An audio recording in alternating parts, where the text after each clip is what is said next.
No. Ang sabi pa, tong kantang tong kay Chong kay Chang. Pag English ano, pag Chinese ganon. Tong kantang tong kay Chong kay Chang.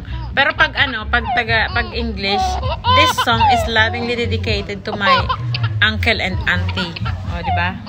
Ay, ikaw, ano naman ang alam mo ano? Wala. Wala kang alam? Mukbang gusto ko i-vlog. Mukbang ka na lang ng mukbang.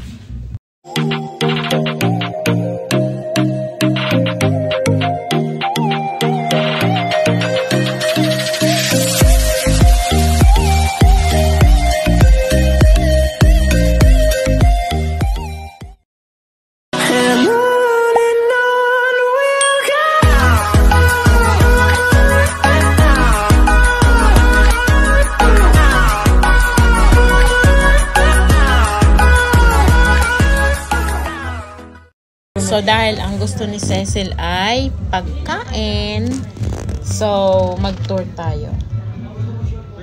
Nakatingin sila. Saglit. Ano yung gusto niyo ipakain? Anong klaseng food ba yun? Or... Ayan, no?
Madami akong pinaglalaban. Bakit ganun? Hindi naman ako pinaglalaban. Ay na, pa nag-iimot. Oo nga eh. Gutom ka ba? Medyo. Wala bang makain dyan? Kumain ka na. Dahil pagkain yan. Mamaya na Gutom lang. ka pa rin? Kumain ka na ng pansit. Kumain ka na ng ano? Gusto ko iba! Bakit ganun? Hindi naman ako pinaglalaban. Ay na, pa nag-iimot. Pansit, kumain ka na ng ano? Gusto ko iba! Dito, maraming pandisa!